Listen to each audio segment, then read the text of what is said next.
parts of the Mojave, starting to feel hints of the big bake that's just around the corner. We appreciate you choosing to spend some time with us for the next few hours. And yes, I'm confident this is going to be worthwhile, a stimulating bit of conversation. Like many of you, I look at what's unfolded over the last several months on the campaign trail, and I'm pretty much amazed. That's the word, I guess, that won't offend anyone. It is easily the most interesting presidential campaign of my lifetime, and maybe yours. We've seen things on both sides of the partisan divide that we've never seen before and may never see again. And this thing still has a long way to go.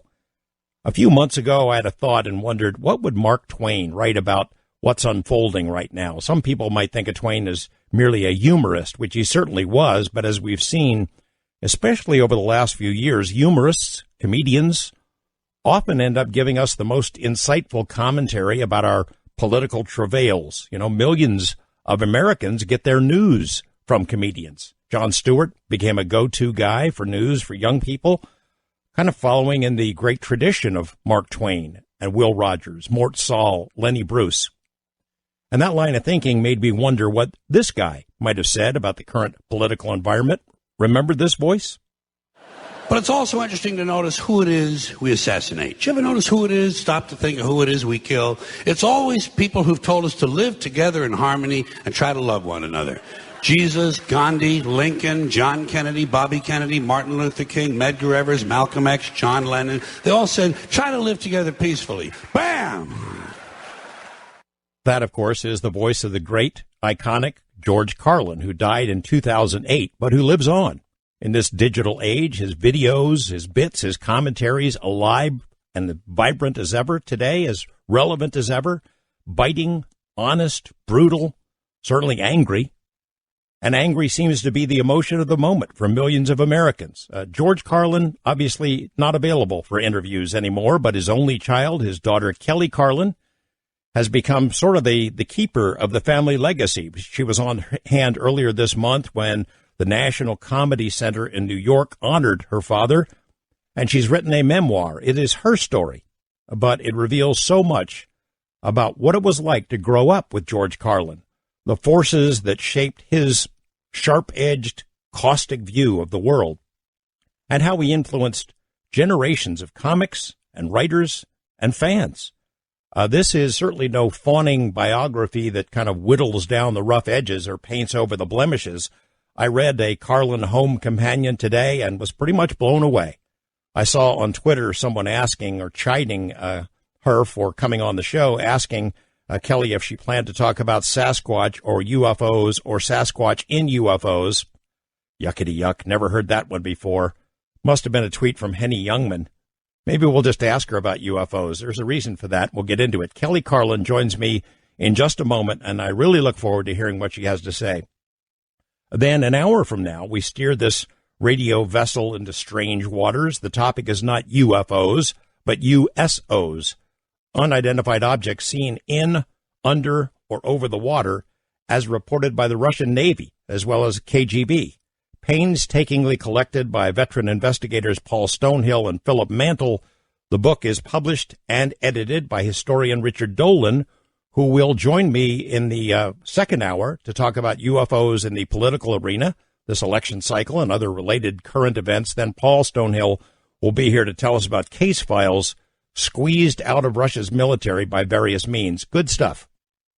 Webmaster Lex Lonehood and I have put together our usual collection of oddities and items gleaned from media sources around the world. We call it Naps News. You can find it on the Coast to Coast website. Among the items posted there tonight, how much junk is floating around in space?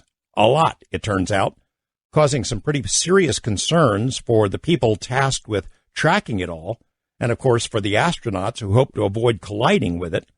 Along the same lines, a thought piece from the Washington Post about what's starting to look like a looming space war, not talking about war against aliens, but other very earthly entities who have their own reasons for wanting to control the high ground of space. Also, as you might recall, one of the last times I was here, we had an interview with Tom DeLonge, the rock and roll guy from Blink-182 and Angels and Airwaves, discussing a collection of advisors that he's put together, telling him some pretty amazing stuff. We did a TV version of that. I went down and interviewed him in Southern California and put it on the air here. We've got links to those two stories if you want to check them out. You want to check out the Naps News material on the website. While you're there, maybe take a look, click the link that tells you how to become a Coast Insider. It's still a great deal.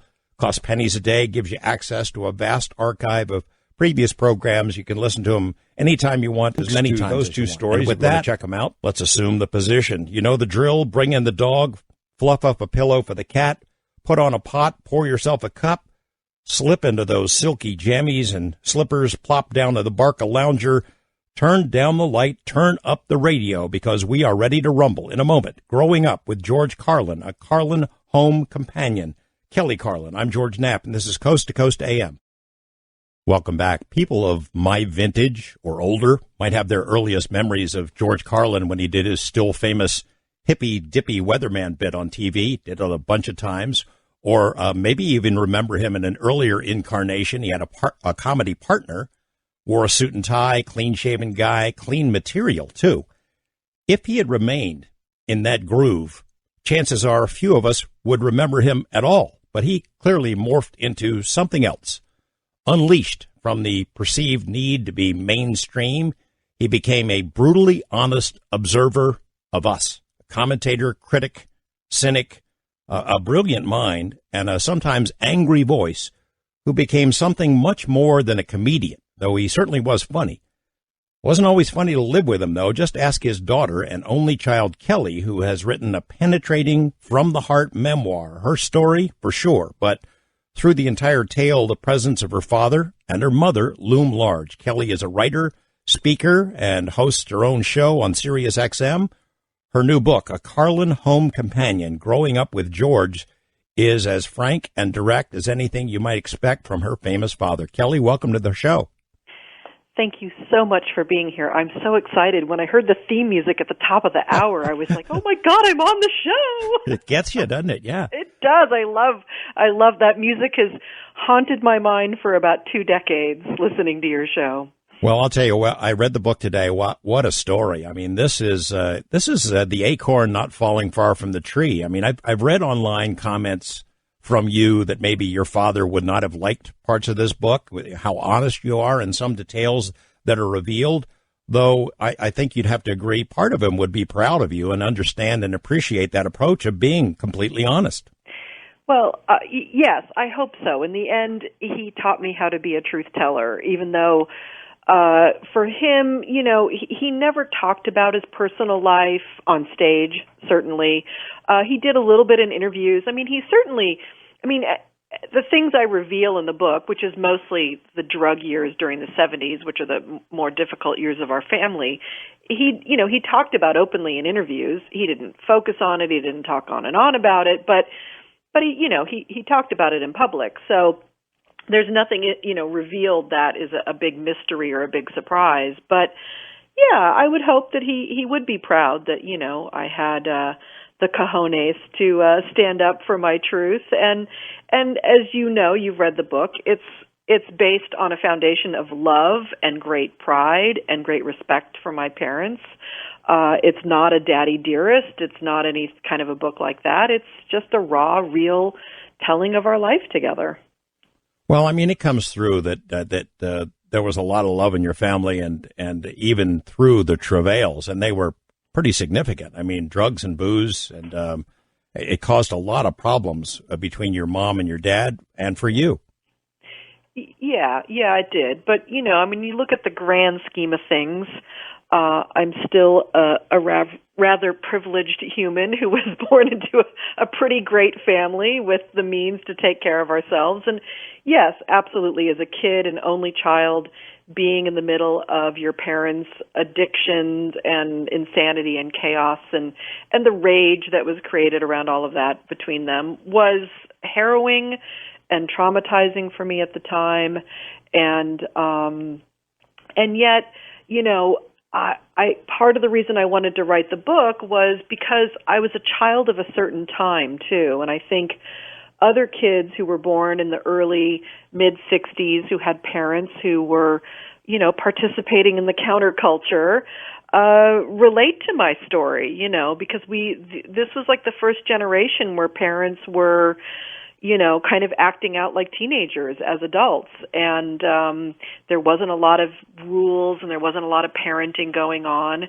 And so we're of a certain kind of breed, us kids at that age. I'm with you.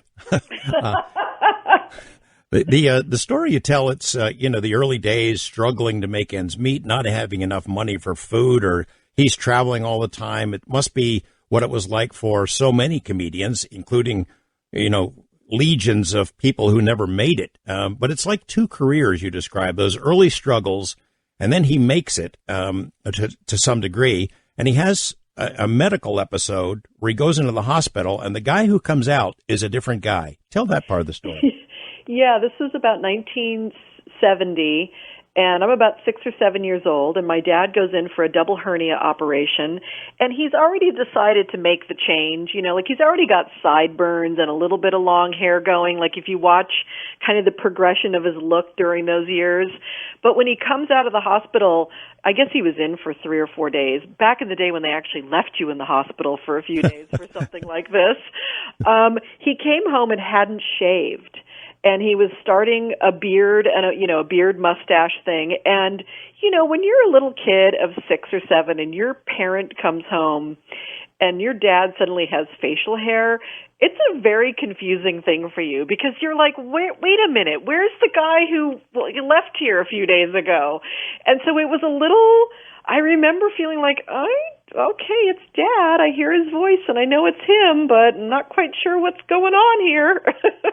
So he starts smoking weed at home, and he's not really trying to hide it all that often. Other things come along later, but I mean, he was kind of honest in his own way, and not at least not hiding it from you and your mom. Yeah. No, he had been smoking weed since he was 14, so that was going on the whole time during the 60s. I mean, on the outside, he looked like the clean-cut guy, but on the inside, he was a radical. He really was. He was just playing the game for his career. But no, he never hid anything, and maybe that was part of the problem as it got more and more intense and the drugs got stranger and stranger. I mean, I'm guessing they must have sheltered me from something, but I can't imagine what it is from what I lived through. I'm going to jump out of chronological order. I remember this sort of late in his life. I don't remember the exact year, and I don't think you mentioned it in the book, but he had a bout with pain pills, and it's just characteristic George Carlin style. It was a tiny little item in a newspaper that suddenly blew up, but he said, look, I had some pain medication, and then I would take a pill with a glass of wine, and then it became 2 pills, and he checked himself into rehab, sort of like to stop it before it got out of control. Yeah, I do talk a little bit about it in the book. It's only a few years before he died, actually. I think it was about 2005 or 2006, and he called to tell me I'm checking myself into rehab, and I thought it was so funny. I mean, my dad was like 68 years old at this point, and he had been through everything, and he'd quit cocaine decades earlier, and he smoked a little weed every once in a while. And I really didn't know about the painkillers and the wine. It really did surprise me that he had been kind of binge drinking on the road and been taking a few too many of Vicodin or whatever. But, and he went and checked himself into rehab for a full month and started going to AA meetings and got sober at the end of his life, which was amazing because my mom, in 1975 had gone through that and had to, otherwise she was going to die basically, and had been sober in AA for decades. I know you were really young when he made that radical transformation. Piecing it together now from this vantage point, was he really struggling? Was he unhappy with the guy he was, wearing the suit and tie and doing the material that he was doing, the hippy-dippy weatherman over and over? Yes. And it's not like I didn't have any conversations with him about this, but just from what I gathered from his own interviews and his own posthumous memoir that we published, Last Words, he really was struggling very much so internally. I mean, having a major identity crisis, feeling extremely trapped in his work. You know, he was trying to move forward and evolve along, and what would happen is because he got such success with a couple of these bits, you mentioned them, Hippy Dippy Weatherman, kind of the DJ guy, the Wonderful Wino guy, and then the Indian Sergeant. These are like three of his big bits he did. And he would go on these shows like, 69, late in the 60s, and he'd say, hey, I've got some new material, I've got a new thing.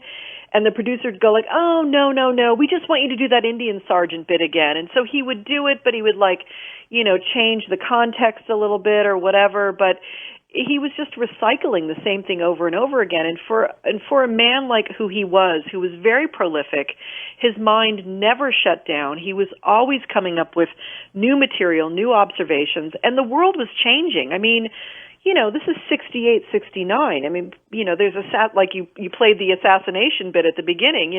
People are dying. The nation is divided. There's practically a civil war, and he's entertaining the parents of the people that he really, felt akin to. And it was very frustrating for him, and he felt like he was dying inside. You have a line in the book that I thought was great. You wrote that Middle America had fallen in love with George Carlin just in time for him to have fallen out of love with them. Yeah. I mean, and what a position to be put into. He's at the height of his career. He's been, hired to open for the Supremes in Vegas for more money than he's ever made in a week in his life, like $12,000 or something. And he's miserable, and he starts acting out, and he starts getting fired, and finally makes the decision with my mom that, he has to do something different. You tell a story in the book about a performance at I think it was a state fair, where he's blasting out the 7 words, and the reaction was not good. Yes, that was Summerfest in Milwaukee, and that was in the summer of '72. And I was 9 years old. Mom and I were hanging out backstage, and so Dad's on stage doing Class Clown. The album Class Clown had not come out yet, but he's trying to do this Class Clown material in front of 10,000 very drunk people, and it's an outdoor festival, and his words can be heard throughout the fairgrounds type of thing. So it's echoing, and he's using all the language that he's used to using now. It's 72, and he's doing the 7 dirty words basically. And the promoter finds my mom and I in the wings and says to my mom, the cops are here, and they want to arrest him the minute he comes off the stage. And my mother knew that my dad had cocaine and pot in his pockets, so she was frantic. So she grabbed a glass of water, went out on stage, whispered to him what was going on. Here's the thing about my dad. Did he wrap things up and decide to just say, hey, I got to go right now? No, this is when he launched into the actual 7 dirty words routine. Oh, boy. And slowly the people they turned down the microphone on him, so he had to leave stage. And we ended up rushing into the dressing room, and Mom's hiding all the drugs and everything, and he walked out of that dressing room, and they arrested him, and it was a terrifying, horrible day. You have several incidents like that, where he has brushes with the law, where things really could have taken a bad turn had it been slightly different in the details. Yeah, I feel like in the end that, we as a family got through that part pretty easily. He didn't have a very large FBI file. He was never put on the big Nixon, enemies list, because he wasn't a frontline activist. He may have been acting out on stage and doing rebellious things with language, but he was not at political rallies. He was not making political statements, in more public ways. And so they left him alone on some level, I believe. We're talking with Kelly Carlin about her new book, A Carlin Home Companion, Growing Up with George. Some fascinating stories still to come. Coming up in a moment, we're going to hear a song that by Debussy that means a heck of a lot. It's not only one of the most beautiful pieces of music ever written, but it has a special significance to the Carlin clan. And, we'll listen to it now. We'll be back with more Coast to Coast right after this. Marvin Gaye, what's going on? The world obviously has changed so much since that song was out, since George Carlin prowled college campus stages and ranted and raved about the issues of the day. I mean, the 7 words you can't say on television, some of them you can say on television now. And the election season underway now, it could be written by comedians. There's so much weird stuff going on, and you'd love to hear what George Carlin might have to say about how things have changed, what's going on now. Kelly Carlin knew him better than anyone, and when we come back, we'll talk more about her new book, A Carlin Home Companion, about growing up with her famous father, and maybe get his take on what's going on now. Much more to come here on Coast to Coast AM. Back with Kelly Carlin talking about her new book. Kelly, there's probably no way you would know this, but I knew your dad. I got to meet him 6 or 7 times. I interviewed him 3 or 4 times for stories on the news here in Las Vegas, and we developed a correspondence over the years. The first conversation I had with him was in the 80s. He was in Las Vegas starting an engagement, and we were kind of promoting it. And then he and I got in a conversation afterward about the JFK assassination, a program I had done. And then I started doing these UFO stories, and I sent him copies, VHS copies of stories we would do. And then he would watch them, and he would send me back stacks of these VHS tapes of his programs, HBO specials and such.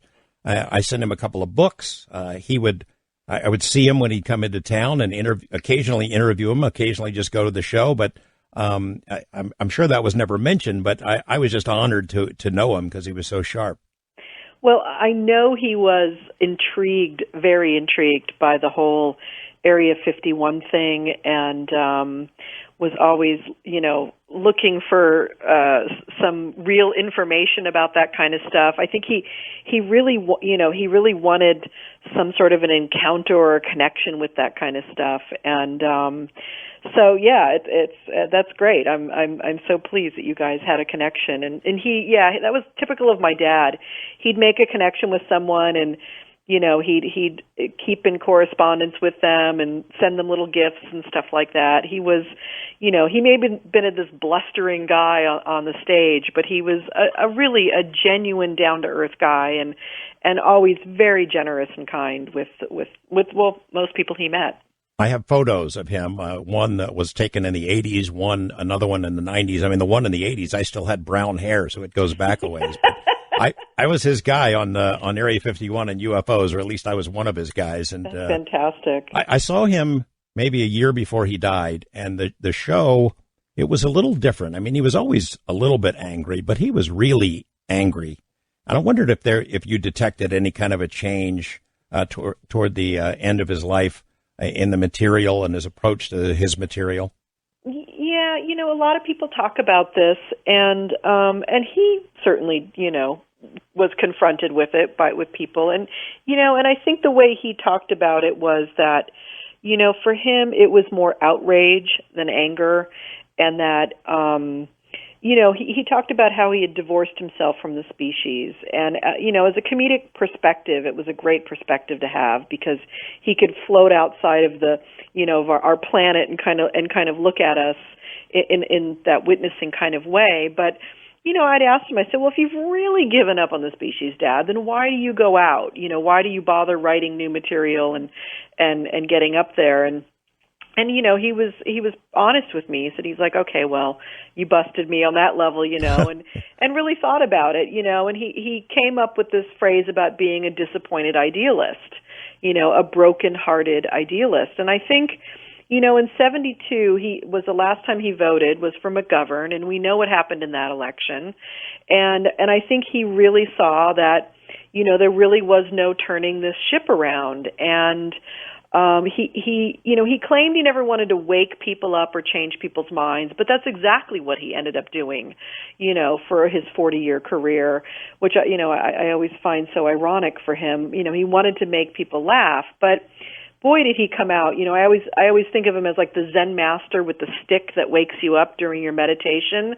That was him. He came around and gave us a good whack every 2 years or so with one of his shows. And some of that was startling for me, to see the anger and the level of kind of, disappointment. And, those are emotions from my dad that I always avoided in my life. I did everything I could to make my dad happy.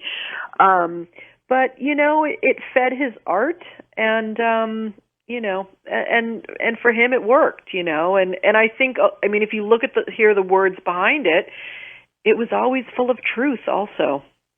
You look at, I don't think it's an exaggeration to say what a pivotal role he played in sort of comedy being more than comedy. You look at it now. I mentioned in the introduction about how millions of people get their news from Jon Stewart, or did, and how the comic minds of today, the commentary is so important to young people understanding the world around them. They're the only people who are speaking the truth. They're the only people that have the courage to speak the truth. We're not getting the truth, through most of our media. That's like the role that your show plays. Coast to Coast have played for decades. It's always trying to give voice to people, who have a perspective that you won't hear in any other media.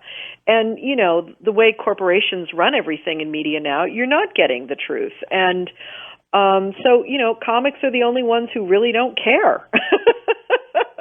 They don't care. They don't have. They don't have a stake in the game, the political game. So it is the one place that you're going to actually hear what's going on, and it's an essential role for the culture, I believe. I'd love to hear his take on so much stuff. I miss his voice. A lot of your book is about the price of celebrity, and obviously your dad was a public person who liked a certain amount of privacy. You look at today, everyone wants to be a Kardashian. Everyone wants 15 minutes and more. I know. I was so, not only was I bummed when my father died, obviously, but he hadn't seen the likes of Sarah Palin. He died before Sarah Palin entered the race in 2008. And, besides all the normal grief of losing a father and everything, I was also sitting in my life going, and what are we supposed to do with this, Dad? Like, where are you now? And, and who knows? Because, that's the amazing thing about him. He would come up with a perspective that would be so fresh and so different than anything else anyone else was doing. And the only thing that I've held on to these last almost 8 years now is he had this great line where he talked about, when you're born, you get a ticket to the freak show, and when you're born in America, you get a front row seat. And that line has become more and more true every single year since he's died. So much material in this election season, and I mean on both sides. So much material that he could have had fun with. Oh, yeah. And I think he would also be telling us that we're getting exactly what we deserve. You have to remember that these people come from American schools and American families and, the American culture, and this is what we deserve. So, he wouldn't cut us any slack as a nation.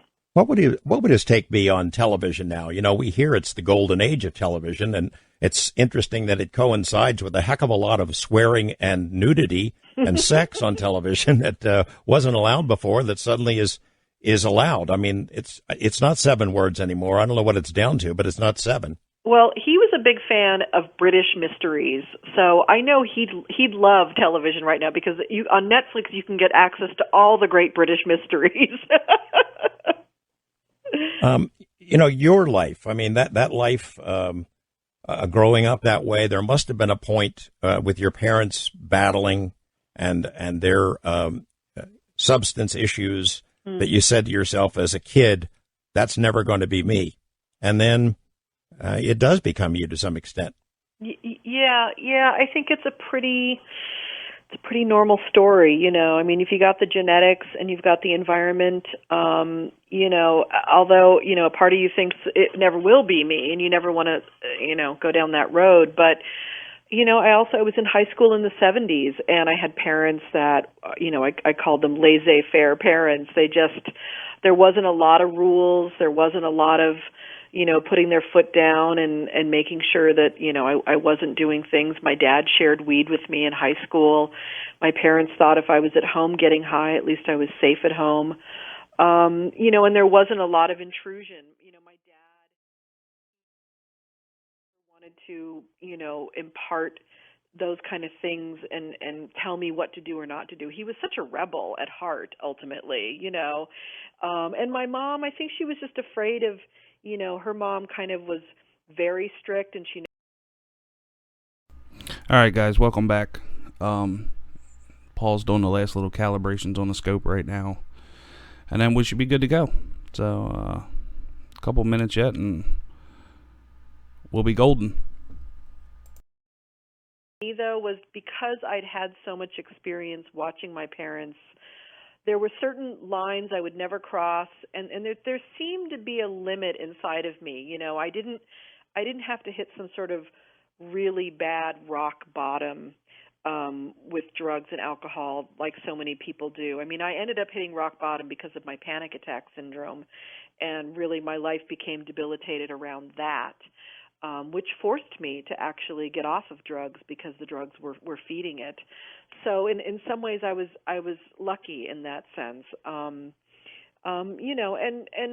wished I hadn't gone down that road, but I did, and so many of us so many of us did, coming out of those late 70s. That piece of music that we played a little clip from, what does it mean to the Carlin family? Claire de Lune. Yeah. So right after about a year after my mom died, my dad and I went up to Yosemite Valley to spread my mom's ashes. And the last day we were there, we got in the car to go down to the valley floor. And the minute we got in the car, Claire de Lune began to play on the radio. And my dad and I looked at each other because Claire de Lune my mother was an incredible pianist. She'd gotten a full scholarship out of high school to study piano, ended up not going for other reasons, but she used to play Claire de Lune in our home for hours and hours, and she was an incredible pianist. And she would play it during these like really dark times for her, dark nights of the soul and stuff like that. So when that song came on the radio, Dad and I just, we had one of those moments. We loved these great moments of synchronicity that you get in your life, and it was one of those. It was like, oh, Mom's here, Mom's with us, and just cherish the moment so deeply between my father and mother and I in that moment. Your dad lives on so much. He's so big these days. Even all the videos and clips and bits online and social media. I don't know if there's a way to gauge that, but do you have a sense of how many followers he has? How closely people look at his material and miss him? Yeah, I don't have an exact way of following it, but we run the George Carlin Memorial page on Facebook, and that has over 60,000 people following it or liking it or whatever they do, and my dad has like 20,000 or 30,000 Twitter followers, the official account, which is the George Carlin. So yeah, I mean, they miss him a lot, they really, really do, and that's the message I get from people for the most part, is I really miss your dad. I really miss your dad. And then I hear, what would he say about the election and stuff like that. But, and yes, there's memes, and you go on YouTube, and there's, hundreds of thousands of people, watching his videos. And the thing that's been most amazing to me, because all of this happened after he died. I mean, 2008, Facebook was just starting, and social media was just becoming a thing. And what's been amazing is my dad's material never really left the United States. He didn't go to the UK and do a lot of shows. He did nothing in Europe. So unless you were a comedy nerd, you really didn't know about him internationally. But because of social media, I now get messages from people in India and China and Russia and Iran and Iraq and Australia and just all over, Pakistan, Syria, who are following my father now and learning about his material and and calling him a prophet because of all the things he predicted and he's talked about for decades before it actually happened. Toward the end of the book, there's this great section where you talk about the ashes and what you do with your father's ashes and these comedic giants who are part of your orbit. Can you share some of that with us? Yeah. Before my dad died, I didn't know any real, I knew a couple of comedians. They were kind of just friends, but I wasn't part of the comedy world at all. And, immediately the phone began to ring and big A-list comics began calling me. One of them was Gary Shandling, who ended up becoming a dear friend of mine and whose death is just just First Street. So the first night we were in New York, my husband and I, Bob, we go to meet Richard Belzer, who would one of the people who had called me and said, please, when you're in New York, please come, and you're family now. I love you, and I want to take care of you. And just such warmth from all these comics. So my husband Bob and I go to see Belzer at a club, and I've got a little bit of ashes in my purse, thinking that maybe I'll go down to Greenwich Village and I'll be able to put some in front of the bitter end. And I walk backstage, and there's Gilbert Gottfried. And I don't know Gilbert, but all I know is I'm terrified of him. He's one of those guys that just terrifies me. And I start telling him, well, what are you doing here? I'm here to spread my dad's ashes. And immediately he says to me, do you have any on you? And the first thing I say is, no. I completely lie to him because I'm terrified. I'm like, I don't know what Gilbert Gottfried's going to do with my father's ashes. Is he going to eat them or snort them or what, But I ended up the next day spreading those ashes in Greenwich Village and all over the city and all these really memorable places where places that meant something to my dad's life and his career. But yeah, it's been a strange trip of a ride since he died. I mean, these comics have been lovely, and the comedy world has taken me in, and his fans have taken me in, and for the most part, I get a lot of love. And people have come and found my work, whether it's through my podcasting or my book or my speaking, and it's been a lot of light and love, and I really feel honored and privileged to have this life. And are you the defender of the family legacy? I mean, certainly, the new book. I encourage people to check it out. You've got your show on Sirius where you interview other comics and other voices. And do you get into it with people who might say something about your dad that you don't like?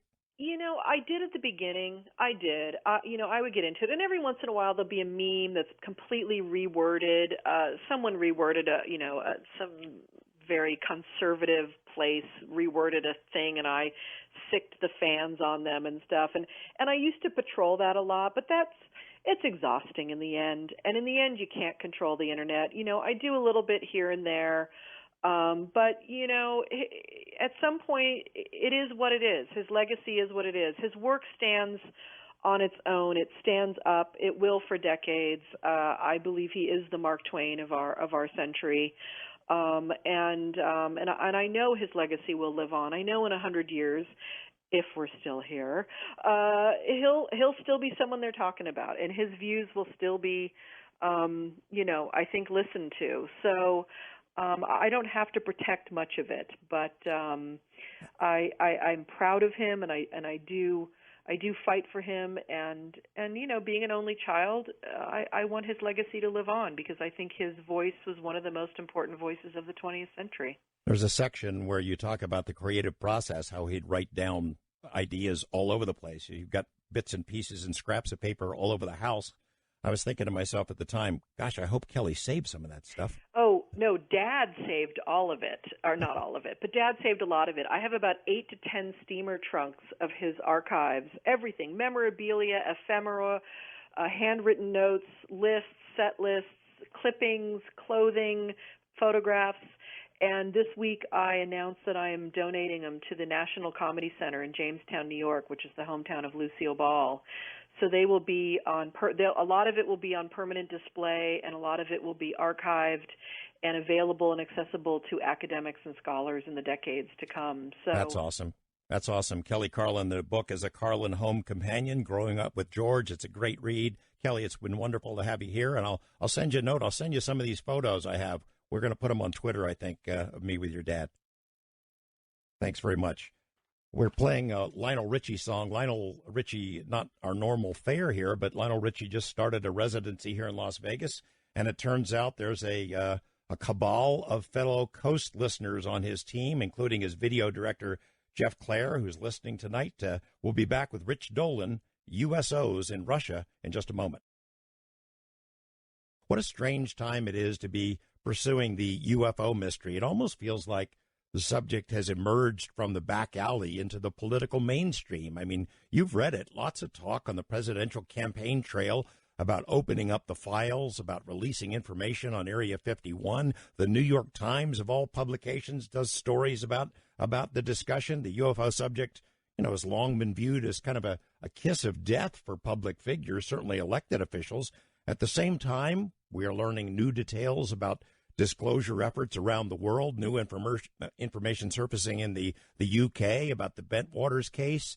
Several South American countries have announced they have official studies underway, and in Russia, by hook or by crook, we're learning a lot more about what their military, about what their government was pursuing, at least back in the 90s and maybe earlier.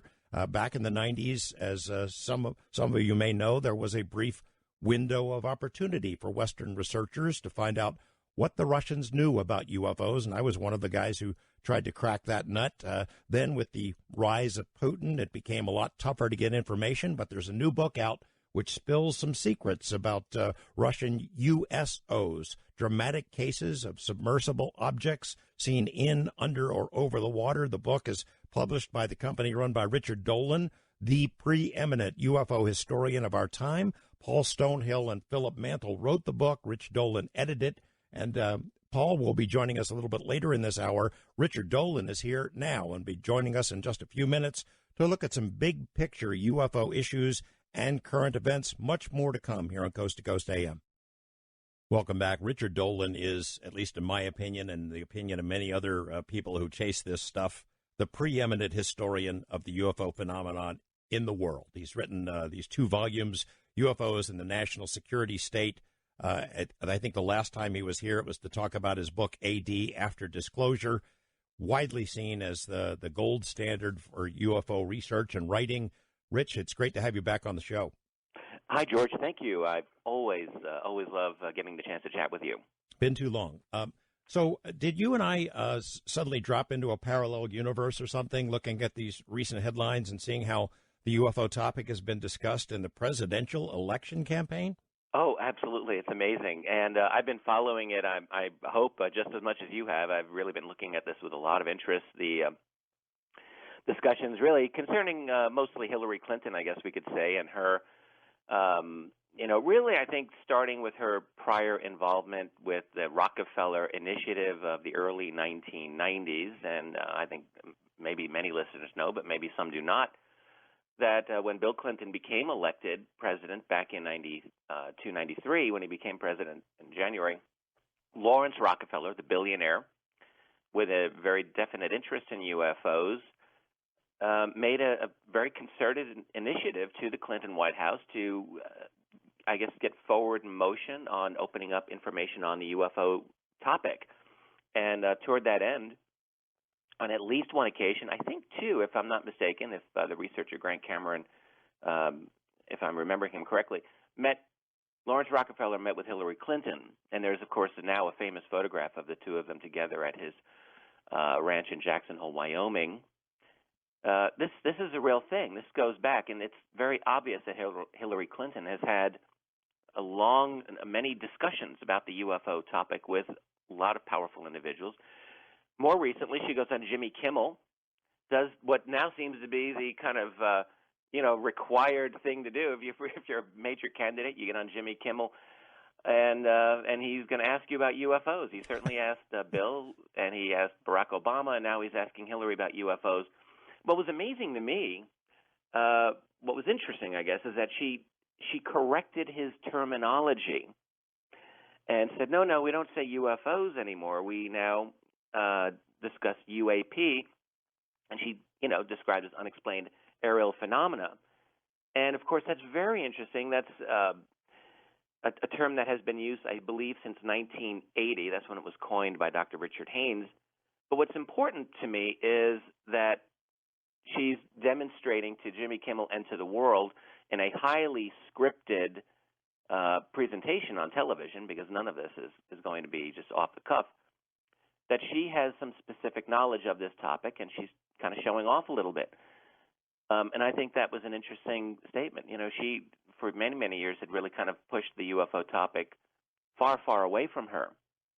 And here she is going right into it and then just showing that she knows a little bit about it. And then there's her campaign manager, John Podesta, who, of course, has a very well-known interest in the UFO topic. So hardcore interest.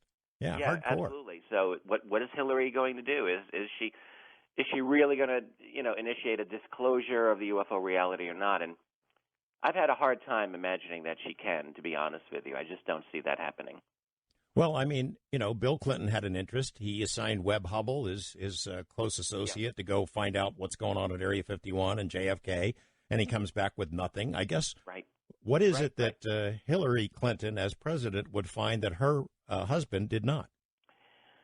Honestly, I think very likely nothing. I mean, I don't think that in her career up till now that she would necessarily have had key access to such information. I mean, she was Secretary of State.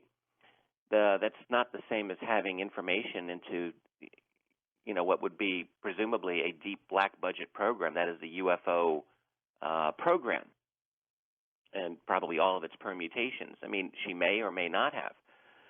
And so, no, it's really not very clear. I had a conversation some time ago with a retired, very senior, very brilliant retired man connected with the CIA, and he had a very distinguished career, and it was just lucky that I'd had the chance to be talking with him. He had not only an interest in the UFO ET phenomenon, but he had his own very specific knowledge. And naturally, I had the opportunity to ask him. I said, look, well, what do presidents know about UFOs? It was a logical thing to ask. And he said, well, some have known more than others. He said, you have to understand, presidents come and go. The career people running this program, they're lifers. And not all presidents are reliable. Some are brought in with a little more knowledge, some are not. And he talked explicitly to me about Jimmy Carter, Ronald Reagan, and George Bush Sr. having some knowledge. He didn't really distinguish who had the most, but then indicated to me that it was his near probable certain opinion that Bill Clinton did not get that much information, nor did George W. Bush. I had this conversation with him during the end of the W. Bush presidency, so I don't know what he said about Obama. But I can imagine that President Hillary Clinton may or may not get some access. You never know. What's your take on Podesta then? Because his interest is longstanding, as it is for the Clintons. It seems genuine. He's genuinely interested. Yeah. Would he know? As White House Chief of Staff, as a key presidential advisor, would he have known that would he know that there's a stash of documents somewhere that could be released, or some pieces of information that has been kept quiet or classified that should be released?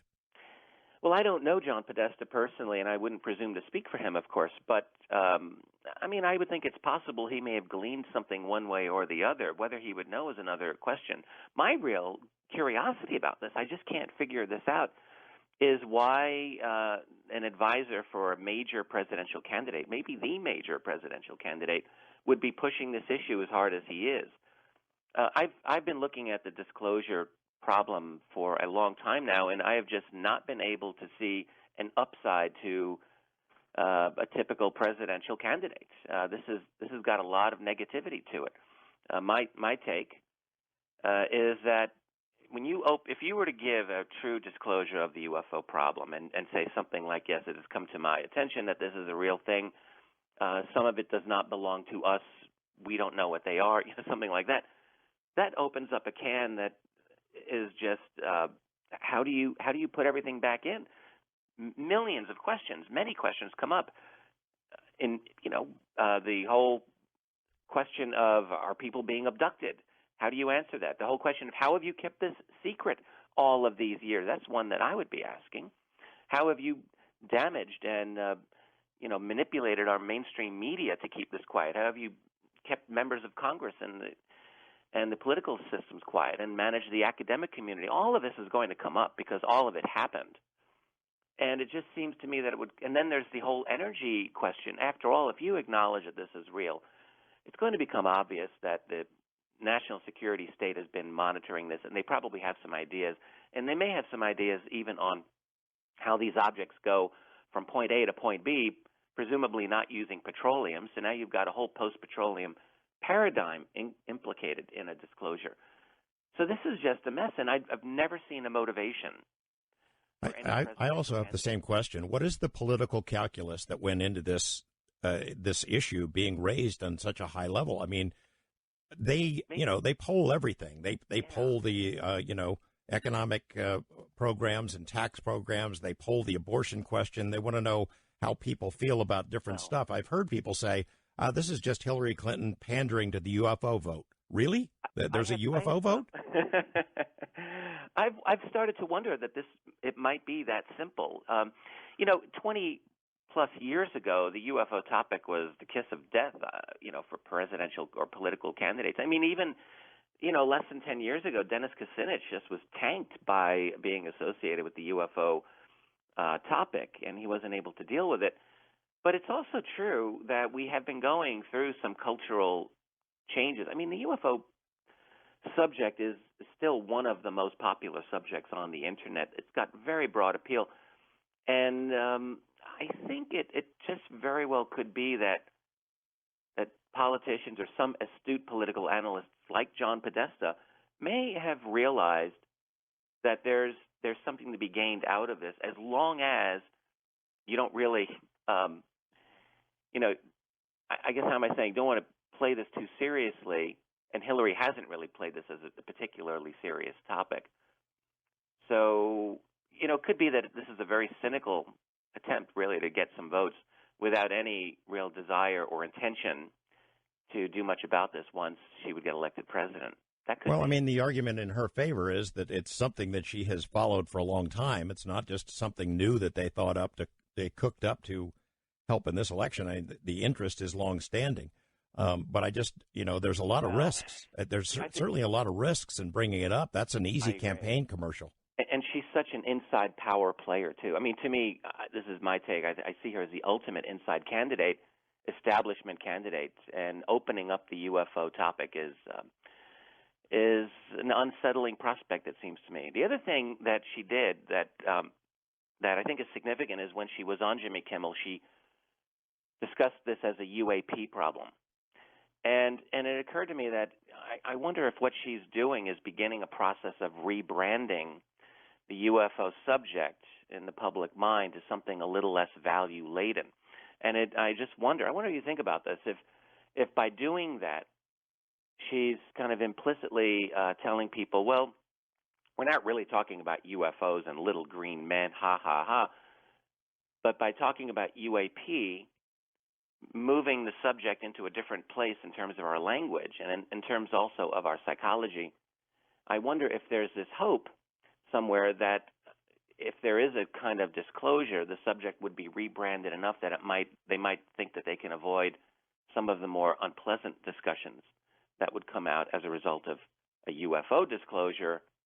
Maybe they're thinking, well, no, we'll talk about this is UAP, this is a different thing. I don't really know if they're thinking this or not, but I do think at a psychological level there may be a kind of rebranding effort going on. As an historian, you look back and you mentioned about Kucinich being slammed for after being asked about a UFO incident. He wasn't even pushing for disclosure. All he said was, I saw one. I don't know what it was. I'm not saying it's alien. I just say I saw something I didn't know what it was, and he got hammered. You got Jimmy Carter, who he did mention it during a campaign and said, if I'm elected, I'm going to open up the files, and then he never mentioned it again. You got Reagan making a couple of statements in public about, the Earth being united against an alien threat, and wouldn't that be something? And then you've got wisecracks, little off-the-cuff things that reporters get one question into every president since then. They don't really say a whole heck of a lot, or they laugh it off, or they make a joke, and it just is a remarkable difference, I think, this time. Yeah, no, this is a different element. We're at a different level here. I really do agree with you, and whether it's going to go. I mean, we haven't heard any of the other candidates in this current cycle discuss UFOs. To my knowledge, I don't think it's come up. But the issue of disclosure, I think we're at a point now where, and it's funny because there are people within this field of UFO research who really support the idea of pushing disclosure, and those who really just think it's silly or a waste of time and energy, and that we would be better spent, doing a scientific study of the phenomenon and so forth. My own take is that actually I think both tracks are necessary. I think that we need a scientific approach to understanding this for sure, but I've always agreed with applying some level of political pressure to keep this subject in the public eye and trying to use what may increasingly just be a totally dead representative system, that is the American government. But it's still our system, and we still have a right to have it respond to us, respond to the people. So I do think that the effort for disclosure is a very worthwhile one, hopeless though it may sometimes seem. The thing that I keep in mind is that we are living through such a revolutionary period in our history that I think it's impossible for us to think that tomorrow is going to look like today. And when we look at the ability for all of us to communicate via the web in so many different ways, information is just flowing everywhere. And we're seeing now, I think, the results of that. In your intro, I heard you discuss, how other nations are releasing UFO information increasingly, and how globally we are lurching toward more and more information coming out. There's certainly a lot of pressure on the other side of it as well, information being withheld, I think absolutely. But I'm waiting for a breakthrough moment. I think we're seeing little cracks in the wall, and at some point I have to think those cracks will take a kind of critical mass, and this wall will come down. It could happen. Well, that would be my next question to you, whether if you count up enough cracks, does it look like there's something going on? That when you look at big picture stuff, all these on different levels, maybe where our brain is designed to look for patterns. But I see things like this story in the Huffington Post from Leslie Keene, our friend and colleague, with this guy, Christopher Millen, ex-federal CIA guy, talking about UFOs and secret programs and then the Russian stuff that we're going to get into in a little bit. And I just wonder, has there been a sea change? Has somebody flipped the switch? I think there really possibly can be a sea change going on. It can catch you off guard. When I started researching this topic, it was in the early 90s, and I can say for sure I felt like I had to do all of my research in secret. I didn't want anyone to know that I was doing this, not family, not friends, not colleagues. And it's very different now, and I don't think it's simply because I've been immersed in this culture for so long. I've seen this change going on around me, and the question is, how complete is it? Is it now? And I think we still have a way to go. But I agree. I think there is a change in the culture. I've always felt that it's a massive cultural change that has to happen first before there's going to be a true political solution. But I think that we are seeing that culture change. Look at something like as simple as gay marriage. 20 years ago, the cultural attitudes were very much opposed, even 20 years ago, to gay marriage, and now it's totally inverted. We've seen a major transformation in a very short period of time with that topic, and I really think we can absolutely see something along the same lines with something like the UFO phenomenon. We're going to go to a break here in a second. Christopher Mellon, those revelations that were reported a couple of days ago, you got a take on that? You're just watching it.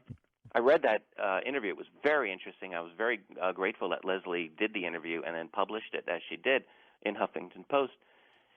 He's a very, very astute, very articulate man, and he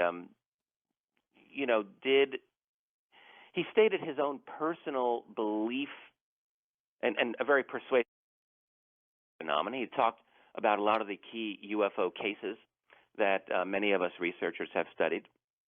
And, I think there's no question that these are real events, and he's absolutely saying, yes, these are real. This is a genuine thing. He also took the position, I think, very similar to people like John Alexander and maybe, a lot of other researchers, even maybe Leslie herself. I would have to ask her. But his own skepticism that there was a serious cover-up going on in the government. And right. He said, basically, I didn't see evidence for that. Right. Well, we'll come back to this, and then we're going to have Paul Stonehill join our conversation to talk about USOs and what the Russian Navy has accumulated over the years. Here's proof that you can have horns in your band and still be a rock and roller. Chicago also inducted into the Hall of Fame with their song, I'm a Man. We'll be back with more Coast to Coast AM. Russia is a tough nut to crack when it comes to UFOs, and believe me, I've tried. It's, is it disinformation? Whatever you get out of them, can you trust it? Is it fantasy? Is it something that the government let slip on purpose or accidentally? It's tough to tell. Paul Stonehill and Philip Mantle have written a great new book called Russia's USO Secrets. It's about encounters with naval vessels, Russian submarines, Russian warships, and it's tough to accumulate these kinds of stories because there's still a great deal of secrecy in the former USSR, but they've put together an amazing collection of stuff. It's published by Rich Dolan's company, and when we come back, Paul Stonehill will join us to talk about some of these cases and the big picture of UFOs in Russia right after this on Coast to Coast AM. Welcome back. Paul Stonehill was born in Kiev, the USSR, and emigrated to the U.S. in 1972. In his younger days, he helped smuggle people out from behind the Iron Curtain. He aided dissidents, smuggled banned literature into the USSR. He's worked as a journalist covering warfare and UFO and anomalous phenomena, and he created or founded the Russian Ufology Research Center. You've probably seen him on various Western TV programs that deal with the UFO subject. He's been here before, but it's been way too long. Paul, good to have you back. Hi, how are you? Thank you for having me back. Absolutely. We're going to jump into this with both you and Rich Dolan into talking about the new book in a moment. I want to start with this. Did you see this article in the Moscow Times recently? The headline included the phrase "Little Green Men," a look at the official Soviet X-Files. It included sort of a rewriting of what we know about modern UFO history in the USSR or in Russia since the USSR. A lot of stuff that I found to be hard to swallow. And I just wanted to see if Paul, you had the same reaction, and then Rich, get your reaction to it if you've read it. There's a lot of misinformation, and also Russia now knows what tabloid, ufology is. So, now it's even harder to go through the cases because people have learned to lie. I mean, when the Soviet Union was a virgin territory, in the late 1980s, and a lot of information started coming out after they allowed the terminology like UFO to be officially recognized, we received a lot of interesting information. And I would say it continued to at least 1993, 1994, when you brought out a lot of stuff, very interesting materials. And actually, I wanted to start today by getting you involved, because among the information you brought out was the 1982 case in Ukraine. You remember when there was almost a nuclear war incident? And the reason I am mentioning it is because, when people read our book, they will find a lot of interesting things, and they will make a lot of their, I'm sure they'll make their own conclusions. But you can see some of the interesting underlining patterns that are coming out. And 1982, the year of 1982, was quite significant in the USO, unidentified submersible objects history, as seen by Soviet Navy people and around the world. The Falklands War, 1982, was a very interesting case because it brings us into the Antarctic angle of our research, which is tremendously important. Other cases took place in 1982. In our book, and we'll get to it, the famous now story of the so-called swimmers in the Lake Baikal was also 1982. The case that you helped bring out from the Soviet Union, 1982. Nuclear incident, the almost nuclear incident, happened the same year. By the way, I have confirmation, if you ever need to know, from people who actually served and not afraid to name their names, in media. Actual people who had served in Ukraine at that time, I had seen, everything that was in the documents you brought out and more.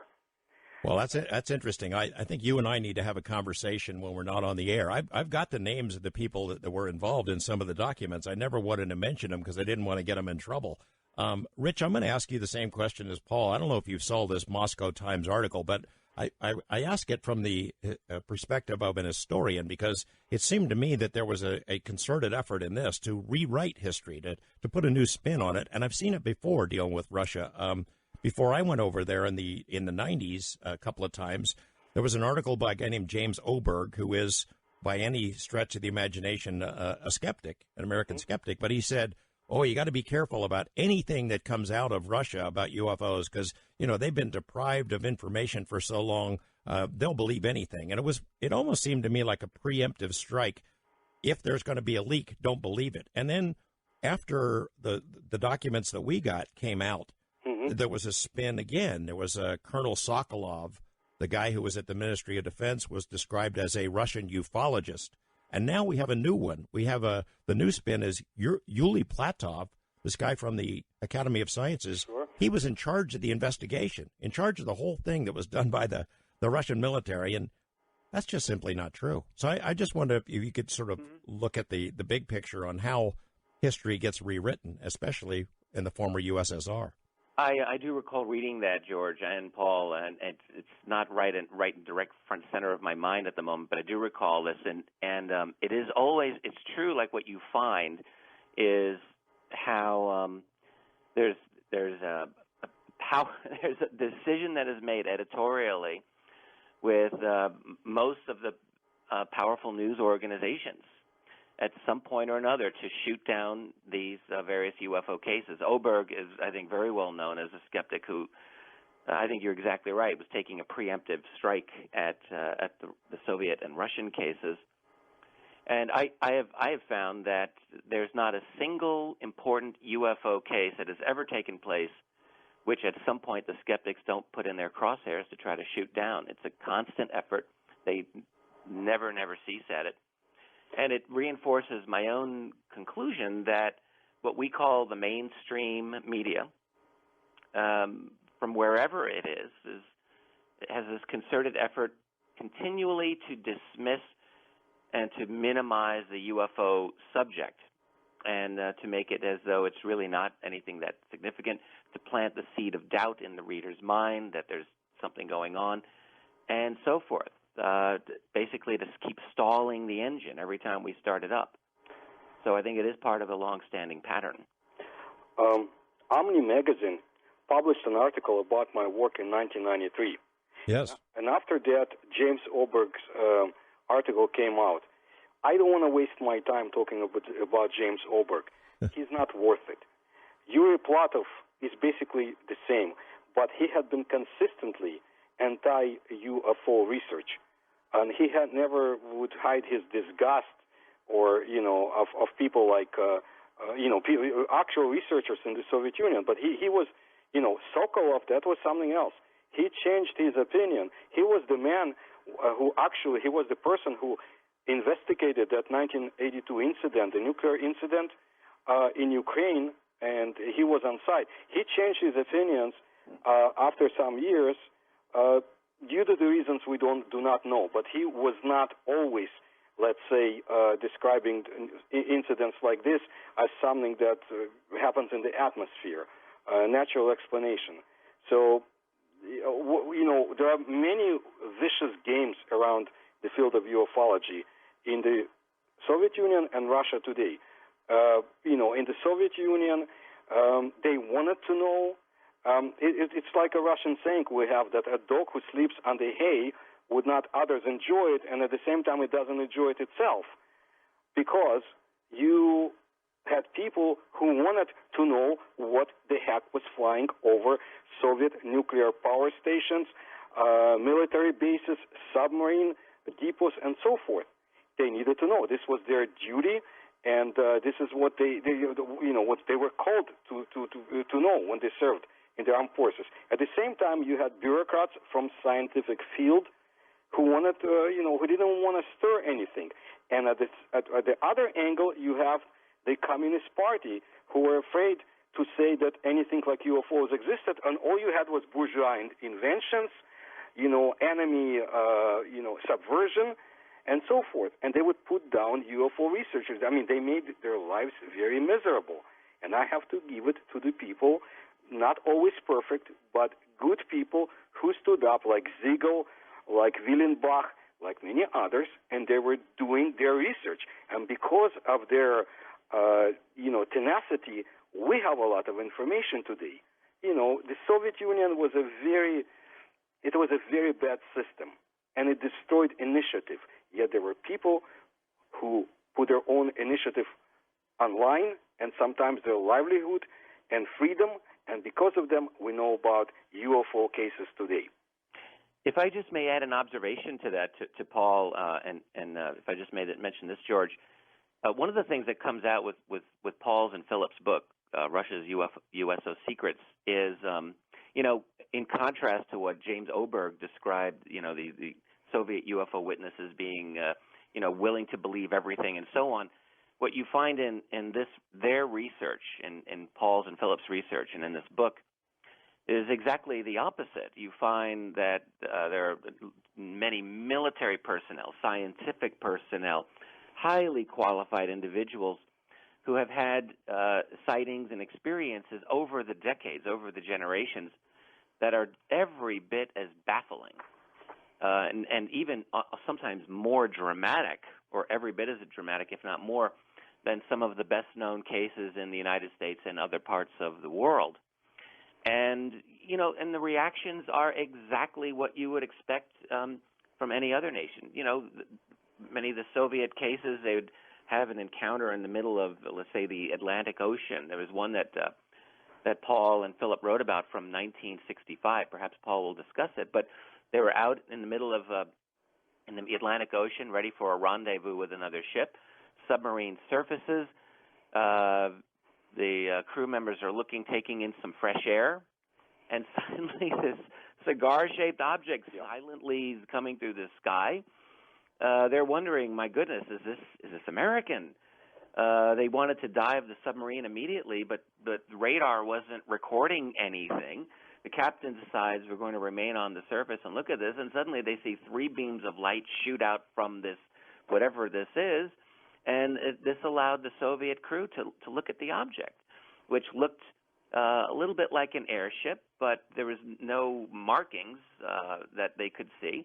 It was very large, maybe 200, 250 yards or meters long. It was, and they knew that there were no airships or dirigibles that the Air Force had that were anything like this size. And then what they noticed that really disturbed them is that this object descended to the surface of the ocean, and then with its lights on, and then it goes under the water. This is just, one drop in the bucket, as it were, of the stories. That's the thing that I actually loved about this book, is so many of these bizarre encounters that really I've never heard of nearly any of these, but and they were gathered together within a system that really was totalitarian, essentially, in which secrecy prevailed, in which these stories had to circulate quietly for many years. It's not a satisfying situation, but as Paul points out, you make do with what you've got, and you collect these stories. And then we're going to cover a lot of the cases because there's some amazing stories. Just one final point on this, the discussion, the general discussion. I am so impressed, Paul, by your work and the ufologists that came before you, investigators before you. For decades, as you point out in the book, these guys risked their lives to chase this stuff. The official edict from the Communist Party was, don't talk about this stuff. You're not supposed to. At the same time, publicly, they were threatened with, if you get out of line, you could go to the gulag. It's not like here in the U.S. where you can get your phone tapped. You can be, the target of ridicule. You could really pay the price over there, and still the interest and the research continued. And yet, now you have history being rewritten. This article that I was talking about saying that Colonel Sokolov said in the end that there's no evidence to support that it's alien visitation or something unknown, which is, you can try to rewrite it in a newspaper article, but when you got the guy on camera saying exactly the opposite of that, it's very difficult for him. Or, Yuli Platov making fun of Felix Ziegel, the father of Russian ufology. He wasn't much of a scientist, this guy says. It's a cheap shot at somebody who's no longer around. Platov can say whatever he wants. You look at the motion pictures, no, not motion pictures, but documentary films that were shown, for example, on Russian television about USOs, as an example. And you have admirals and captains, former captains, Navy personnel coming and speaking out what they had seen, what they had observed. No Yuri Platov can come anywhere close. They can try to rewrite ufology, but they cannot, because you have very active people like, for example, Vadim Chernobrov and Mikhail Gerstein, and they will speak, they will fight it, and they have. And there's another good saying, in Russia and Ukraine, which goes like this, the caravan moves on while the dog is barking. So the dogs, trust me, the dogs will bark, yet we have to go ahead and move on. And I got to tell you, it's good that you are worried about that, and I'm sure, there are many battlefronts still in front of us, because there's a lot of incredible information that some entities try to simply, keep silent. But they can't. They can't. And you will see, for example, in our book, we try to show different cases and different episodes. We're talking about this 1965 case that Rich mentioned in the Atlantic Ocean, where they were very close to the U.S. shores and were afraid. But at the same time, a similar case from 1965 about a gigantic cigar-shaped object was reported over the Lake Baikal. A silent moving object over the lake, which was noticed by military people and reported so. And that's the beauty of it, because you have highly trained, very professional armed forces, Navy personnel, Air Force, and so forth, who had to record such incidents, because the Soviets simply became mad about all the situation that was taking place around them. And like I said, the military people said, we need to have information. So, as an example, what happened, as you know, they had to create a scientific research program, which was completely secret for 13 years. And there were two different branches involved, the military branch and the scientific officialdom. And of course, the scientists, for the most part, involved, like Platov or Migulin and others, they didn't want to do anything. They wanted to bring out conventional explanations, but that wasn't good enough for the military, who had to respond. What the hell is flying over our airfields? Why are Soviet space tests, for spaceships and so forth, are always accompanied by UFOs?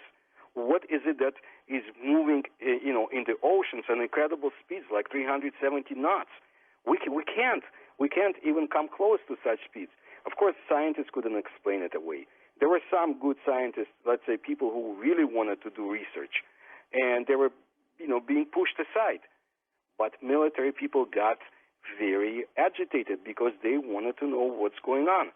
And, as you will find out in our book, such important people like Admiral Gorshkov forced creation of special, highly professional military scientific teams who had to study UFO, USO aspects out in the sea, on land, and so forth. So I don't want to get, ahead of myself, but you will see it in our book, and you will see a lot of correlations. But please understand, we only describe cases that had been cited in the Soviet waters, Russian waters before then, and what the Soviet and Russian Navy people had seen in international waters. There were thousands of cases all over the world about USOs. And, I'm just glad we were able to bring all this information from the Russian territories. Because, you will find out, a lot of it happens in China, in the Sea of Japan, and so forth. But through the Russian sources, we are glad that we could show people what's really going on in our oceans.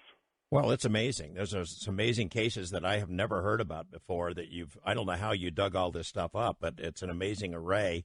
And in the next hour, we're going to go down some of the most dramatic cases. I suppose, we can also talk about the general premise, the idea that the Earth is covered by, 70% water. So it makes sense that if you're looking for unidentified objects, flying or submersible objects, you'd look in the oceans. And Rich, we can talk about the speculation that maybe the U.S. Navy is where some of these secrets are hidden in our country, and certainly would make sense that that was true in Russia. Back with Paul Stonehill and Richard Dolan in just a moment. We go into the break with our friend Tom DeLonge and his band Angels and Airwaves, Secret Crowd. Much more to come. We're talking with Paul Stonehill and Richard Dolan about the new book, Russia's USO Secrets, Unidentified Submersible Objects in Russian and International Waters. The scope of this book is amazing, not only in modern times, but it goes way back into antiquity, talking about the strange things that people have seen in the oceans and above the oceans. And it makes sense, right? If you had some sort of an advanced craft and you wanted to hide it from other humans, from other governments, let's say it's from somewhere else, the oceans make sense as a place to hide it. 70% of the planet is covered by oceans. There are indications that we know less about the bottom of the ocean than we do about the surface of the moon. So we're going to get into some of the incredible cases that have been dug up and are included in this new book right after this on Coast to Coast AM. Back with Paul Stonehill and Richard Dolan. Rich, I want to start with a generic sort of overview from you about the new book, Russia's USO Secrets, because it's difficult to get information out of Russia. This stuff is still classified. The study that Paul was describing, it was the biggest in the history of the world, this 13-year study by the Russian military. You guys have managed to collect so many cases. I mean, I study this stuff. I read it. I've never heard of most of these before. Did you have the same reaction as you're reading it?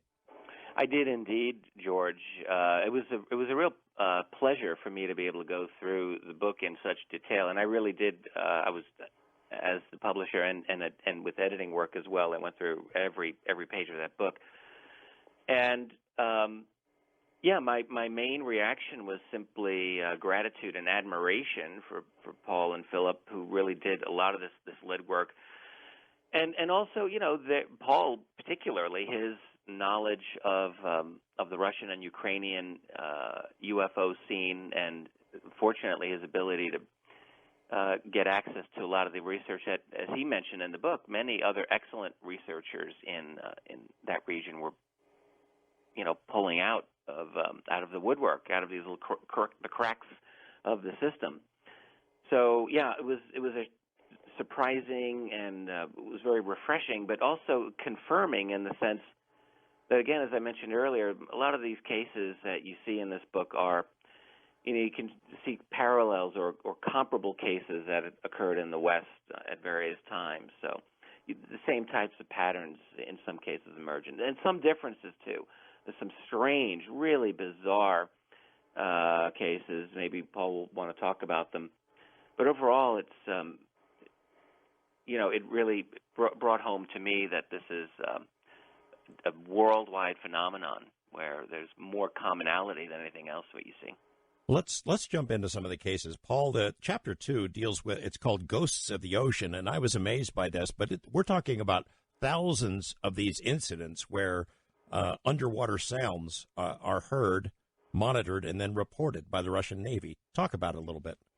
Well, back in, I would say, late 1960s, the Soviet Navy became aware of the unusual, gigantic objects that moved at incredible speeds, at very deep waters, and they would reach out, let's put it that way, to Soviet submarines on very dangerous missions to the NATO shores, especially the United States, but also in the area of Philippines, let's say, and in the Pacific Ocean. And it made Soviet seamen very, very nervous because, they thought it was the Americans who actually chased them. At the same time, this was not a definite entity that they could put their hands on, so to say. And, and they encountered them, again, at, very dangerous waters. And the sounds that the objects made were numerous. Actually, the Soviet Navy recorded thousands of sounds, but this one resembled so-called croaking sound, like a frog would make. So they gave them a name, kvakeri in Russian, from the verb kvakать, to croak, make croaking sounds. But the most important is that the Soviets became very, very agitated, and that was one of the reasons Admiral Gorshkov made, special teams, created special teams of Soviet naval professional people who had studied the phenomena all over the oceans, wherever the Soviets operated. They encountered it. Some of them thought this was something the Americans came up with, and we will provide details about it. We give all opinions. Some others in the Soviet Naval Command thought this was actually an animal of, size and nature we've never encountered. There were other explanations too, but a number of people thought this was UFOs or USOs, extraterrestrial presence in our waters. So they went through it with as many research tools as possible, and what we did is that we obtained as much information from Russia as we could, and there are people like Captain Kulinchenko who are doing their best to collect information, but we also did our own research. And we established, with the help of materials from, for example, Evgeny Litvinov, well-known Russian naval officer and a USO researcher, and others, what was taking place and how it was studied. But we also did our own take on it. We searched the internet and a few other sources, and we found out that the people aboard Soviet strategic submarines, who are quite different from those who were aboard let's say, target submarines, had their own opinion and encountered those objects, except they moved at such speeds that you could not make actual contact with them. But, we provide explanation on what happened when one of them actually rammed into an object like that. And the bottom line is, for some reason, which we do not know about, but I'm sure the readers will come out with maybe their own explanation, the operation was shut down without any explanation, I would say about 1985, 1986. Again, right after the 1982 incidents all over the world. We do not know what happened to the documents, but we provide as much information as possible. This, in my opinion, is still an ongoing case. But what's very interesting is the reaction of the NATO command and the Russians when they exchanged pleasantries, late 1980s, and handshakes, and when they gossiped about those quackery and what each side told each other in amazement. I mean, I would read just that chapter because of that, because again, this gives you parallels. And in my opinion, that I formed from my own research and so forth, there had to be and still is exchange of information at high levels about USOs, UFOs, and so forth. Because call it danger, call it presence, whatever you want to call it, but it definitely concerns our military personnel.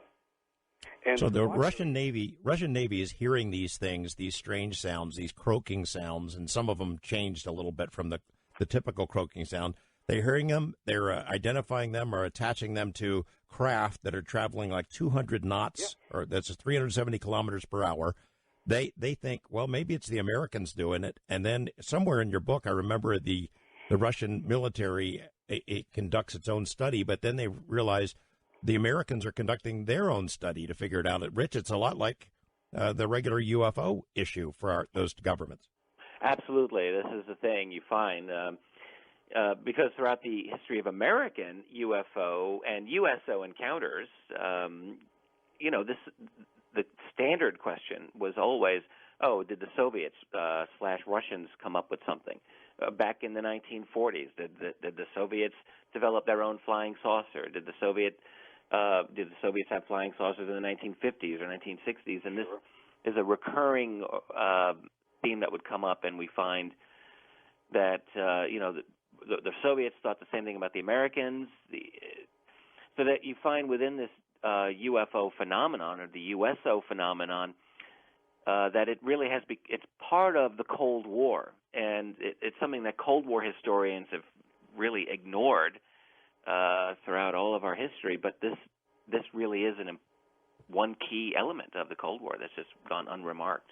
And Paul, you make an important point early in the book, and it's in reference to this article that came out, I don't know, maybe it was a year ago, that speculated, oh, yeah, the Russian Navy's getting ready to spill all of its UFO or USO secrets. You address that directly. Sure. Absolutely. Complete nonsense. And, the Russian Navy came out and they also explained why it would be complete nonsense. So whatever you hear, there was, a Russian Navy spokesman came forth and he said, listen, we had collected thousands of noises and we recorded similar information. If we make it public, those who would want to know will find out where our submarines are operating. And this is not going to happen. And it shouldn't happen. So they made a good point. The Russian Navy today, naval archives, they had accumulated everything that the Soviets had before them and from the Russian Empire as well. And there is tremendous information that still we were able to find that came out. People in Russia, researchers, and us. Your hair will stand up once you read all those stories. And we have the sources, but we have to be very realistic. The Chinese Navy, the American Navy, the Russian Navy will never, at this point, maybe someday, but not now, they will not make such files public. And I'll give you a small example. We found out not long ago, that the Soviets created a mini submarine back in 1930s. It was a fully operational submarine, and they could have created many more. Very, very interesting device. Stalin destroyed those who had created it, engineers and designers, in one of his purges. And only one submarine was left functional. And it was all undercover until maybe just a few years ago. They used this one singular submarine to attack Nazi forces at the Black Sea. And nobody knew why Nazi ships went down. No one knew why. Finally, the Germans were able to take care of the submarine, so to say, and they captured it. But then they lost it. And only recently, Russian researchers were able to find this small submarine which was lying at the bottom of Black Sea, Pygmy. Do you know that it's still classified? And it took a lot of efforts for the Russian researchers, such as Mr. Harashov from Iskateli program, to find out that such a program even existed. We're talking about something that was developed in 1930s. Now imagine technologies created in 1970s, 1980s. It's all under wraps. And, of course, USO cases, because as we always know, ufologists see a lot of things in the sky, in the waters, and some of it have to do with military testing, new weapons and so forth. So we would say, people like Ajaja and others would say, okay, now we can say 70% have to do with the military developments and new weapons. But we know through scientific research, through correlations and so forth, 30% cannot be explained. Take out another 20% to explain it as atmospheric phenomena. 10% are not explained. Even the Soviet Academy of Sciences said, well, we cannot explain 5% of the cases today. That's still a lot of cases. Thousands of cases.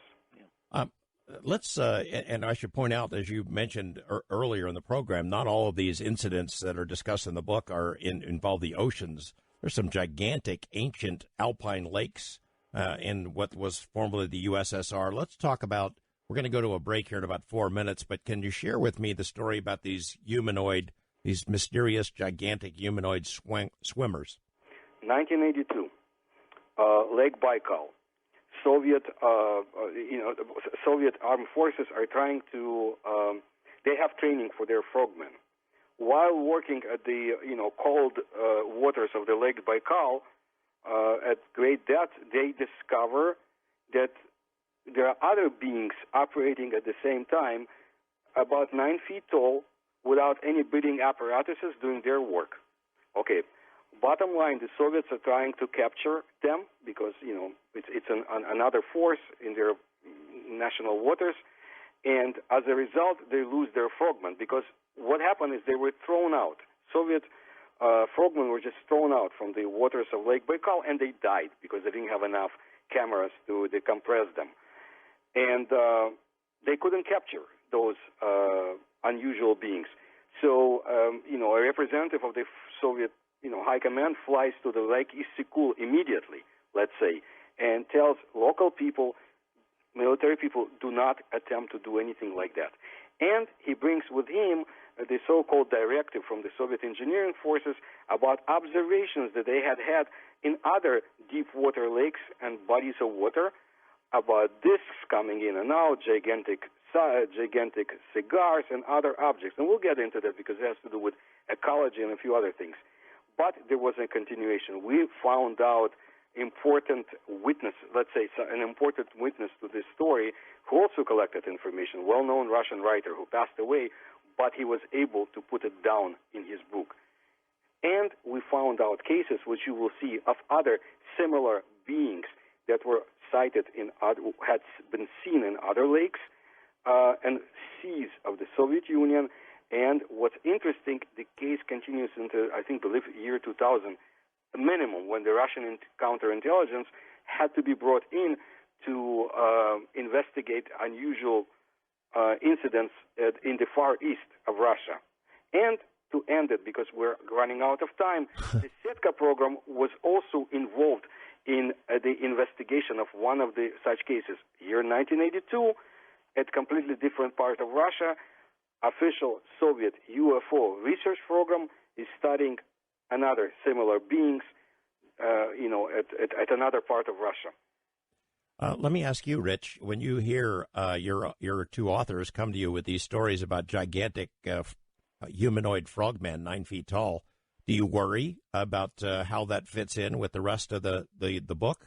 Because, there are reports of gigantic beings all over the planet dating way, way back, but it's different. It's a different challenge than a story about or a book about underwater craft. It is true. Well, when I first encountered this story in the context of this book, and there are other stories, as Paul mentioned, of basically giant beings, or very large beings that occasionally are seen. I certainly have been aware that there are other claims of encounters with large beings in world UFO history. It does come up from time to time, so it's not the most unusual thing. At the same time, I'm looking at these stories thinking, my goodness, this is just so bizarre. It's so out there. But, I always come back down to respecting my authors in this case. And these are two really excellent researchers we're talking about here, Paul and Philip, who themselves are deeply familiar with the excellent quality of research that's going on in the former Soviet Union. This is part of the story. And as Paul will be the first to tell you, again, we're in a society where getting official confirmation is going to be essentially impossible. Researchers are thrown to their resources to do the very best job they can and to get these stories, whatever they're saying and however they're coming out, doing their best to vet the sources and to check them. This is an account that has circulated within the Soviet and Russian military for some time, and they've been able to bring it to the light of day.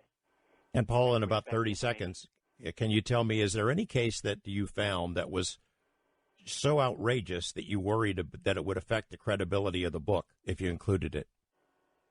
We included one case by a journalist who I don't think is to be trusted, and that's what we put, in my opinion, based on the assessment of well-known Russian ufologists. When we put that case in, we underlined it that this is not something we could prove, and we tried to reach her through the editorial offices of her magazine, and we could not. Otherwise, there were cases that I didn't put in. Listen, there were cases about the UFO being shut down and alien bodies being hidden under, Soviet spaceports and testing facilities. No, I don't believe those cases. Not from my observations. I don't believe in encounters with Little Green Man and Soviet High Command. No, we try to go through most serious, seasoned, and professional Gotcha. case. All right. The music is telling us we got to go to a break. When we come back, Lake Baikal is some gigantic and deep and old, and we're going to talk about some pretty weird stuff that you guys uncovered there. We're talking with Paul Stonehill and Richard Dolan about the new book, Russia's USO Secrets. And when we come back, I want to jump into a case from Lake Baikal where an anti-aircraft battery, a missile battery, was attacked. A military unit was attacked by something that came out of the sky. It seemed like a human, like a living being, except for it was fiery and orange and huge. Good story, and we're going to get to a lot more of them when we come back here on Coast to Coast AM. Paul Stonehill, I mentioned during that break there about this case, this unusual case you have from 1964, this anti-aircraft missile units that was attacked. Tell me the story. Well, it took place in 1964, and of course the setting is Lake Baikal. It's one of the most mysterious areas in the world, and we'll get more into it, but this case, since you want to know about the case, it took place in, I would say, May 17, 18 of 1964. It was a glow that came over the Lake Baikal. It was in the evening, and it spread all over the area. Such phenomena happen in other areas, but in this case, it could not be anything like weather or anything like related. It looked like the whole forest around the taiga was set on fire. Now, they lost all communications. They couldn't get through to anybody. And what scared them even more, that's from the direction of the lake. Remember this description: a fiery orange sphere had ascended. Okay, it came up from the waters of the lake, going up. It was like a living organism. They described it. Pulsated, gave very strong radiant glow. They couldn't exactly determine the size because they couldn't look at it with like looking at the sun. They had to have protecting eyewear.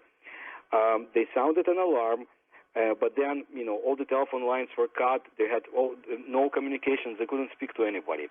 The sphere had continued towards them, and it was like burning fog. And whatever it took all over, everybody suffered from it. They tried to measure the radiation so they would have some records of it. They had to put on gas masks, protective clothing, but they found no radiation. What happened is that the sphere kept coming towards them, and then it stopped when it was at a height of, they described it as a telegraph pole at the very height. Now, its radiance diminished as if they used full energy to operate it, let's say. Anyway, when it covered the military installation, and so what happened is that the commanding officer did the right thing. He told his soldiers, they ordered them to, hide. He locked down the compound and just sealed himself off from the outside world. Anyway, they had to report to their high command and the KGB, who arrived, which is very unusual for the KGB because they were not the entity to study UFO cases, but they arrived to the site. You can imagine it's not too far from China. Anyway, there was investigation, and then they were told not to not to talk to anybody about it. No information came up. Was revealed for many years. What I want to add is that a very similar incident, in a way, happened in December of 1980. Same area. It was over an airfield, and the description of the object that alarmed Soviet military, that it was red in color, it was radiant, it was in a shape at that time of a ring that changed its form. It was like a ring, and it sent reddish beams to the ground. That's just two cases from Lake Baikal that has history of UFOs and USOs that go back for hundreds of years. Even, we have cases of 1884. There was a gigantic glowing sphere, with portholes over Baikal in 1884, and they gave description of modern UFO. They had no airplanes, no airships, nothing at that time in Baikal. In 1904, during the Japanese War, people were seeing strange wheels and other objects that very much resemble modern description of UFOs. Now, the Japanese army did not have anything like that, nor would they need to send it to the Baikal area. So it looks like someone else, some other entity, was involved in the observations in that area. Rich Dolan, when you see the evidence and the case studies and the files that Paul and Philip have dug up, and the indication is pretty clear that behind the scenes, the Russian military, the Soviet Navy, had specific studies to figure out what the heck was floating around down there under the water in Lake Baikal in the ocean. What does it make you think about our Navy? You know, there's been a lot of speculation and witnesses who've said that maybe the Navy is the keeper of the UFO secrets over here. Yeah, absolutely, George. In fact, even as early as 20 years ago, when I started really beginning to look into the UFO phenomenon in a serious way, it was very evident, looking through the history of the American UFO cover-up, let's use that word, that the U.S. Navy has always had a key role in collecting data and maybe even managing a lot of the UFO data that we have. As you mentioned earlier, I mean, the world's oceans and bodies of water cover 3/4 of our globe. The U.S. and Soviet navies both have had global reach for many, many, many years. And, you know, I myself have collected and encountered a number of stories from U.S. Navy personnel who've, for whatever reasons, have shared some very bizarre stories with me that the United States Navy has had out in the middle of nowhere at times. So this is really a phenomenon that a lot of it happens in these very remote places, I find. This is one of the things about Paul and Philip's book, incidentally. Perhaps Paul will get a chance to talk about some of the bizarre cases up in the Arctic Ocean. My God, there's just nothing up there. But actually there are things up there. There are unknown objects there. And we find such cases in the middle of the Pacific Ocean, in the middle of the Atlantic Ocean, where you're just surrounded for miles and miles and miles by nothing. But I've concluded there is a presence of an intelligence that is operating in our world. They are here. Who they are is a question open for debate. What they are, where they're from, is a question open for debate. But the major navies of the world have encountered these things. They take them seriously. I don't think that they really know what to do about them, and they're just doing their best to keep this as quiet as possible because it's an impossible public relations nightmare. But they still have to deal with this. Paul, in the book, in the section about giants and the Sitka connection, there's a name I saw that I recognized, Plaxon. Somebody that I was able to meet when I was over in Moscow in the 90s, and he's quoted in your book as talking about, he's described as an expert with the Defense Ministry of the Russian Federation, a participant in the Sitka program, talking about the proliferation of incidents in the Voronezh region. Of course, the Borisogledsk, 1974, and so forth. For every plot you have people like Plaxin, like all the Soviet and Russian Navy personnel who come forth and put their information, and that's very interesting. Plaxin knows a lot about the general